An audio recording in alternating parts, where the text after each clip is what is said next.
caso foi sobre um paciente com doença de von Willebrand, tração de dentro, relativamente simples, mas que um paciente com coagulopatia pode acabar sendo um terror, né? Então, eu li algumas revisões e vamos lá. Doenças congênitas de coagulação, esse trabalho traz como em torno de 1%, mas a maioria dos outros fala que 1% é só de von Willebrand, 1% da população como tendo von Willebrand. E as mais comuns são doenças de von Willebrand, né, e desordens plaquetárias qualitativas, tá bom? E isso, paciente que se apresenta com esse tipo de doença, nos obriga a fazer um planejamento perioperatório, né? A gente não vai chegar sem planejar esse paciente. E muitas vezes, cabe até a gente ganhar um tempo, pedir para a cirurgia ser adiada, para a gente poder planejar isso melhor e entender a doença, tá bom?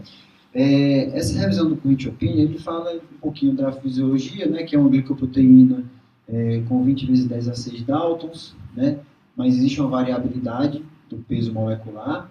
Isso vai dar diferença na função do fator de von Willebrand, uma meia-vida plasmática em média de 12 horas, mas que varia de 9 a 15, né? É sintetizado pelo endotélio vascular, e o endotélio vascular, que tem sua liberação de fator de von Willebrand aumentada, como o DDAVP, mas também tem produção do fator de von Willebrand pelos megacariócitos lá na medula óssea. Então, a função, como o Vitor falou na discussão, o Vitor e o Ícaro falaram, desculpa, vai participar tanto da hemostasia primária e indiretamente da hemostasia secundária. Na primária, via ligação plaqueta-endotélio e plaqueta-plaqueta pelo 2B3A e também o 1B, tá bom? Além disso, ele carrega o fator 8, aumentando a meia-vida do fator 8 e aumentando a utilização do fator 8. O normal é de 5 a 200 unidades por decilitro, tá bom? Então, esse aqui é uma figurinha que traz o guideline da hemofilia, de como funciona o fator de von Willebrand, né? Então, você tem multímeros de von Willebrand, fator de von Willebrand, fator 8, que é carreado pelo von Willebrand, né? Tem as plaquetas e plaquetas ativadas. Então, há uma lesão endotelial, expõe o colágeno aqui, a ligação do fator de von Willebrand, ele vai desenrolar, né? Ele vai se tornar de uma forma desenrolada, onde vai ter adesão plaquetária e ativação plaquetária, certo? E a partir daí, como consequente, coágulo. Quais são os tipos que a gente discutiu no caso clínico? 1, 2, 3 e o subtipo de 2. O tipo 1, só revisando, a deficiência parcial é o mais comum. O tipo 3 é uma completa deficiência, mas geralmente eles consideram abaixo de 10 unidades por decilitro. E o tipo 2 pode variar. No tipo 2A, ele tem uma deficiência da ligação com a plaqueta por alteração do metabolismo. E eu queria chamar a atenção para o 2B. O 2B é o tipo de von Willebrand, doença de von Willebrand, que é um aumento da afinidade pela plaqueta. E, consequentemente, se você fizer o DDAVP e houver uma liberação maior de fator de von Willebrand, você pode fazer, inclusive, trombocitopenia e piorar a situação do paciente. Então, é importante a gente saber que o 2B tem esse comportamento diferente, tá bom? Bom, e tem, acabei não deixando, passando a palavra para o Lucas, a questão da von Willebrand adquirida, que para mim era uma novidade quando eu comecei a estudar.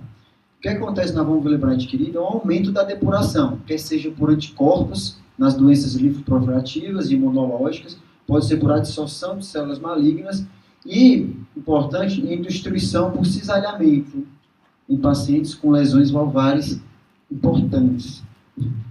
Aquela aceleração para passar daquela válvula que está estenótica pode levar a um cisalhamento, uma alteração do fator de von Willebrand, aumentando a sua depuração e diminuindo a sua quantidade. Então, isso pode levar a síndrome de von Willebrand adquirida, né? Normalmente você tem que trocar a causa base. E ela funciona, como eu já disse antes, similar ao tipo 2A. E o tipo 2A tem maior suscetibilidade à metaloproteinase que degrada o fator de von Willebrand, certo? Na realidade, até a púrpura trombocitopênica ela é causada por uma hiperativação disso aqui, tá bom? Bom, então, como é que eu vou diagnosticar que tipo de doença de von Willebrand, né? Lembrar que o hematologista normalmente sabe, às vezes a gente, foi discutido aqui na sessão esse questionamento, se o hematologista tinha ciência do tipo ou não. Normalmente o hematologista faz o painel do paciente, né? E ele, para o painel do paciente, usa várias medidas. O antígeno de von Willebrand, que é a quantidade sérica que existe, o cofator de histocetina, que ele vai medir a ação do fator de von Willebrand, ele mede também os fatores de von Willebrand com alto peso molecular, que eu falei, que tem ações diferentes dos de baixo peso, né? E também o fator 8, eu acabei me colocando aqui, e aí tem várias conformações e a partir daí vai dar o diagnóstico. Então, chamar a atenção aqui para o 3, com completa ausência, ou muito baixa ou completa ausência de fator de von Willebrand, um baixo e o 2 variantes. O que vai variar no 2, geralmente, é a qualidade, né, da atividade do fator de von Willebrand, né? A relação entre o cofator de histocetina, que mede a ação do fator de von Willebrand, e a quantidade de antígeno de von Willebrand é alterada, né? Você tem, às vezes, uma quantidade boa de antígeno, mas tem uma baixa ação do fator de von Willebrand, ou seja, do cofator de histocetina.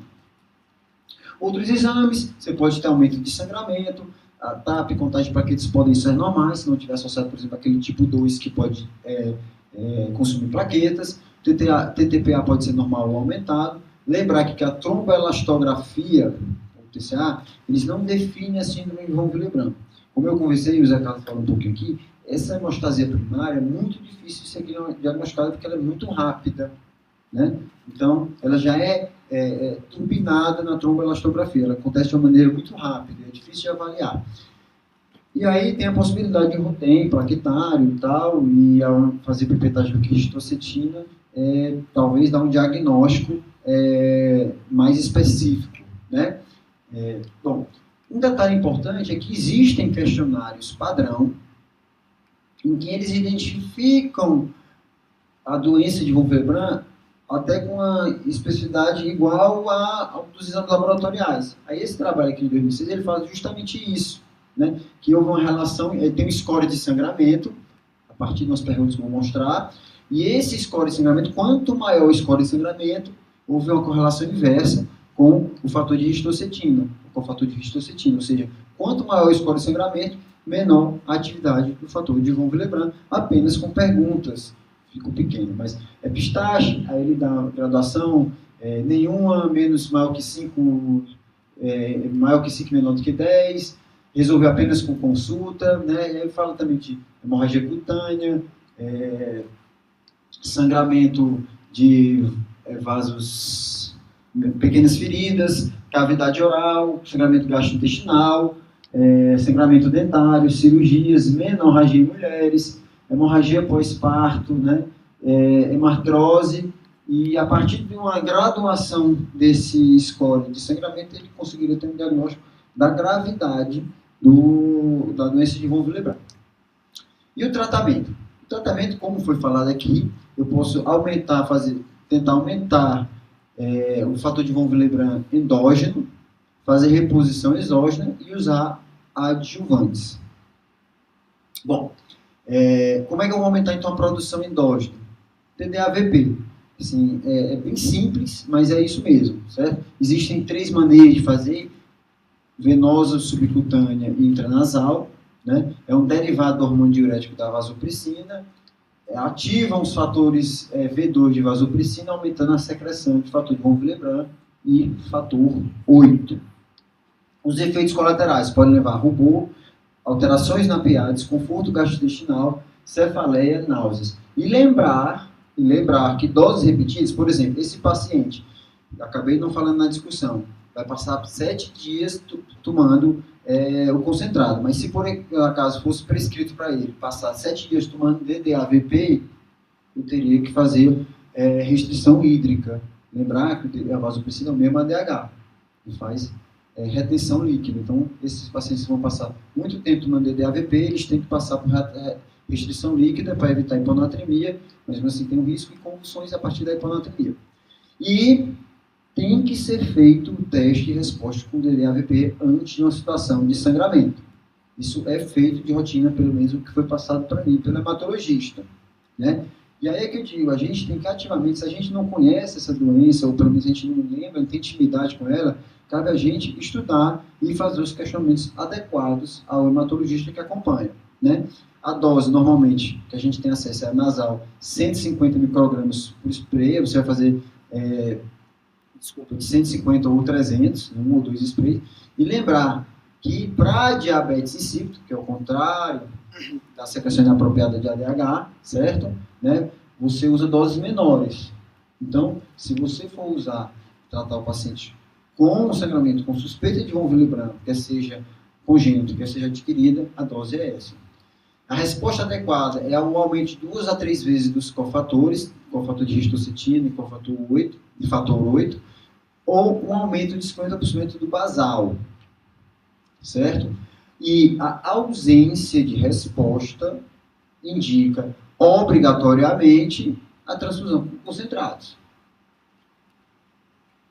Bom, então, como é que é isso? Concentrados de von Willebrand. A maneira de você aumentar os níveis de von Willebrand é exogenamente, né? Paciente sem resposta ao DDAVP, tipo 3, com certeza, alguns do tipo 2 e o tipo 1 grave. A gente não sabe em que se encaixa o paciente do caso clínico. O aumento desproporcional de fator 8 pode aumentar o risco de trombose. Inclusive, é interessante, acabou de ter aqui, que o Immunate que foi usado, no caso, me chamou a atenção, que eu fui olhar na internet, não sei se alguém teve curiosidade de ver isso, mas as imagens que o Immunate traz, as caixinhas de Immunate, ele fala só de fator 8. Até que eu achei a bula de prescrição do Immunate, e ele fala que tem sim, que tem concentrado von Willebrand também nessa ordem aqui, né? Em torno de 250 para 190, e aí vai assim.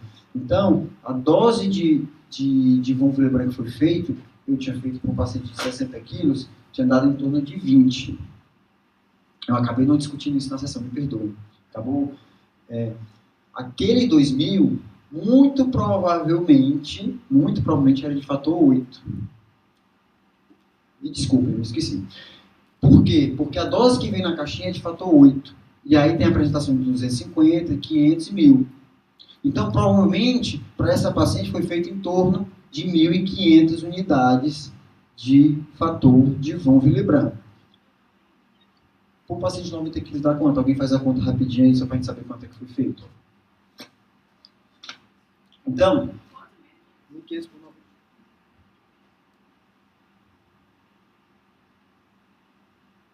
Então, outra coisa para chamar a atenção. Na hora que você está administrando a medicação, você percebeu isso, Pedro? Na hora que você que diluiu o Immunate, você viu isso? Você percebeu que o que ele fala no rótulo é do fator 8? Ou você não... Fator 8. Eu fui atrás. Essa foi uma das coisas... Quanto é que deu por quilo? 16 por quilo, abaixo, né? Dos 20. Isso foi uma coisa que eu conversei com a hematologista também. Eu perguntei, e esse Immunate não é só fator 8? Ela falou, não, eu não mexo com o Willebrand, vou perguntar. Ela perguntou para um colega dela, especialista no assunto, e falou que devia ter. Até que nesse inteirinho eu achei essa bula, ele falava isso. Então, uma dose baixa. Bom, Germano, e se fosse você teria feito uma dose maior? Eu nem tenho acesso a esses concentrados, mas eu ia questionar para o hematologista. Cara, a dose não é mais alta? Tá boa essa dose para isso? Tá entendendo? Então, vale a gente dar uma revisada. Então, acompanhar os fatores, o aumento de fator 8, fator de von Willebrand, e em caso de hemorragia aguda, principalmente no tipo 3, você pode associar com o fator 8 para acelerar a resposta. Por que isso me chamou a atenção?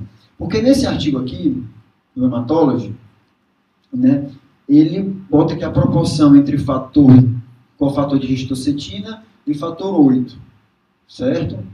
Dos concentrados. E a maioria... A razão menor tem 1 para 1.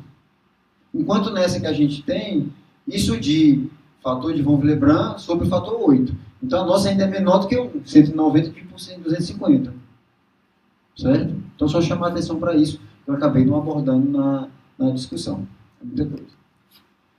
Bom, então as doses, como foi falado, né, cirurgias maiores, 40 a 60, cirurgias intermediárias, biópsias de mama, extrações dentárias complexas, que aí eu nem sei se inclui nessa, está falando um dado aí que o dente era bem difícil, foi 3 horas de procedimento, então não sei nem se caberia até uma dose ainda maior, e procedimentos não complicados, 20 a 40, né, aí extrações dentárias simples e tudo mais. E o tempo de duração do tratamento, ele fala em cirurgias maiores 7 a 14 dias, cirurgias intermediárias 1 a 5 dias, e nas extrações dentárias simples, tratamento único, tá bom? A gente vai falar um pouquinho disso aqui daqui a pouco. E aí os alvos de resultado de exame, cirurgias maiores, você vai querer você vai ter um objetivo de um fator de volume de 100%, né? E nos dias subsequentes 50%, na realidade esse porcentagem é a mesma coisa, unidade por decilitro, tá bom? Cirurgias intermediárias 60% e nos dias subsequentes 30%, extrações dentárias 60% apenas no pré-operatório, mas eles falam até às vezes que não é necessário medir. E para a gravidez a gente vai falar um pouquinho depois, de 80% a 100% por 3 a 4 dias, a gente vai falar um pouquinho de gestação. Por último, como foi falado, o Zé Carlos perguntou na hora da discussão, eu tenho a possibilidade de DDAVP com todas as considerações que eu falei, tenho as possibilidades do concentrado de hemácia, e se eu não tiver nada disso, se eu tiver um sangramento agudo e eu não tenho acesso a isso de uma maneira rápida, casos emergenciais, eu vou fazer o crio precipitado. E qual a dose? Bom, de fator de von Willebrand, o que esse autor fala é que tem de 80 a 100 unidades de fator 8 na bolsa. Né? E foi por isso que me perguntou por que era que a tem mais fator 8 do que outros homocomponentes. E a dose que ele fala para problema com von Willebrand é de 30 a 60. Então, se você fizer o cálculo aqui, dá 0,3 bolsa por quilo dia. Então, é uma quantidade bem maior do que a gente está acostumado a fazer de crio para tratamento de hemorragias, certo? E fazer até ter a disponibilidade do concentrado de von Willebrand. Também foi falado isso, em que situações, às vezes, você precisa bypassar a coagulação, né? Pacientes do tipo 3 podem, e na von Willebrand adquirida, eles podem apresentar anticorpos, e aí você acaba tendo que passar por essa fase, e esse autor sugere fazer o fator 7 recombinante. Tá bom? E se possível, associar até o fator 8. Bom, então, resumando o tratamento, tipo 1, desmopressina, resposta de 90% dos pacientes, pode ser subcutâneo ou nasal, 40 a 60 minutos antes da cirurgia. E lembrar que o fator de von Willebrand e o fator 8 são regentes da fase aguda. E muitas vezes, por isso que ele não precisa ser reposto no pós-operatório. Tem que avaliar se eles estão mantidos ou não. O ideal é que nas reposições de pós-operatório, principalmente cirurgias intermediárias a maiores, sejam medidos os níveis séricos, porque a fase aguda, a inflamação, pode levar a aumento desses fatores. Tipo 2 e tipo 3, você vai administrar o concentrado de von Willebrand. Lembrar que os tipo 2 podem responder a DDAVP. O 2B é contraindicado o DDAVP, visto que pode levar a trombocitopenia.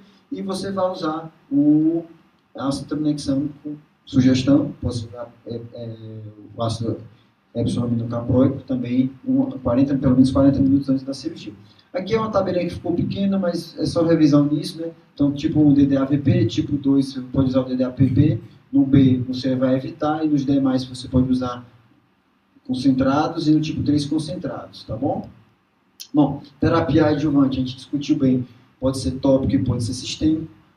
A administração tópica, até mesmo com gargarejo em caso de cirurgias dentárias, ela é controversa, né? As doses que esse jornal traz, né, de Trumexan por 10 mg por quilo, né, que é o que o Zé Carlos tinha falado, diminuiu do ácido epsilon-aminocaproico 4 a 5 mg, 4 a 5 gramas ou 5 a 6, 50 a 60 mg por quilo, uma limitação de 1 grama a hora, e aí aqui ele traz a tabelinha também, demonstrando. Gravidez. Gravidez é um capítulo à parte e eu vou falar rapidamente, certo? Bom, durante a gravidez há um aumento da quantidade de fator von Willebrand. Obviamente, naqueles casos de von Willebrand, principalmente, que não são tão graves, né, que não tem um nível tão baixo de fator de von Willebrand, o que pode trazer uma segurança para a gravidez. Então, você vai checar o nível de fator de von Willebrand, se tiver acima de 50 unidades por decilitro, o parto é seguro e a anestesia neurológica também é segura. Se o procedimento de urgência, você vai avaliar o teste que a paciente fez previamente com o DDAVP, se respondeu ou se não respondeu. Se você não tem acesso a essa informação, você vai direto para o concentrado. O fator de von Willebrand e 8 começam a cair no terceiro dia pós-parto. Isso é até interessante. E então, para mim, uma controvérsia na literatura. Eles falam que para cesárea e para parto normal, você tem que ir para até o terceiro ou quarto dia. Ponto. E sempre acompanhando de bisseco. Porém, após o 14º dia, os fatores 8 e von Willebrand chegam a níveis basais do paciente. E aí tem que ter um acompanhamento de perto para saber se esse paciente faz um sangramento bem tardio. Assim, no momento em que a literatura me chama a atenção para essa possibilidade, eu acho complicado você repor só dos 3 a 4 dias. Mas isso é o que fala da literatura. 3 a 4 dias de reposição de fator de von Willebrand e fator 8. Então, você tem que fazer um acompanhamento de perto nesse paciente que pode ter uma hemorragia bem tardia. Tipo 2, o desafio é maior porque você não sabe como é que é a resposta. Né? Então, o ideal então, é partir direto para o concentrado de fator de von Willebrand. Lembrar, já falei várias vezes aqui do tipo 2, que faz ligação plaquetária com o fator de von Willebrand mutante. Você aumenta a depuração plaquetária, faz plaquetopenia, muitas vezes tendo que partir para o concentrado de massa na paciente. E o tipo 3, não tem por onde correr, transfusão de concentrado de massa. Na gravidez, então, deve-se fazer um acompanhamento para pré-concepção, o ideal é que seja bem planejada a gestação da paciente grávida, que tenha um acompanhamento em centro de referências, né, que faça teste de DAP, se for responsável da DAP, faça em procedimentos invasivos, qualquer procedimento faz biópsia coriônica, essas coisas. Manter um fator de histocetina, qual fator de histocetina? Um fator 8 acima de 50, pelo menos nos 3 a 5 dias pós-parto, certo? E lembrar desse detalhe do acompanhamento, que pode ter um sangramento tardio, já que os níveis de fator de von Willebrand e fator 8, eles caem para os níveis basais a partir de 14 dias. Então, manejo geral, teste com DDAVP letivo, planejar a conduta no sangramento e profilaxia, manter normais, se os cofator de histocetina e fator 8 estão normais e tem sangramento, você não deve esquecer que o paciente pode ter outras causas de sangramento, é óbvio. Evitar inibidores plaquetários a qualquer custo. Então, no caso do paciente, fazer só dipirona não ia resolver o problema dele, mas não poderíamos fazer uso do Monduine, então teria que passar por algum opioide. E se você for fazer uso prolongado de DAP, você vai ter que fazer restrição hídrica. Os 3 últimos slides. Então, sangramento profilaxia em cirurgias pequenas. Desmopressina conforme resposta em terapia teste. Se não houver resposta, concentrado de massa. Alvos para cirurgias pequenas ou sangramento leve. 30 a 50 unidades por decilitro. Manutenção, a mesma coisa, por 1 a 5 dias. Isso é um resumão. Né? Se você for fazer DAVP mais de 3 vezes por dia, até 72 horas, lembrar de fazer restrição de líquidos. E o laboratório, como a Amélia tinha falado, é desnecessário em cirurgias pequenas. E lembrar de fazer uso também dos fibrinolíticos. Antifibrinolíticos. Em caso de sangramento ou grave ou cirurgia, ou grande cirurgia. Basear tratamento na resposta da DAVP ou concentrado de fator de von Willebrand. Encaminhar o paciente para centros com disponibilidade de exames, né, aquele exame com fator de histocetina, antígeno de von Willebrand, fator 8. Ter sempre uma equipe multidisciplinar. Você vai ter um alvo, enquanto que na cirurgia de pequena era 30 a 50, na cirurgia pelo menos de 100, e manter acima de 50 por 5 a 7 dias. E lembrar que se você excede o cofator de histocetina acima de 200, ou o fator 8 acima de 250, você tem um aumento do risco de trombose. Essa é uma tabelinha das cirurgias que ele considera cirurgias de grande porte, médio porte e pequeno, né? Mesma coisa que a gente viu. E aqui o tratamento padrão, mas a gente já falou durante a aula. Era isso, pessoal. Boa noite.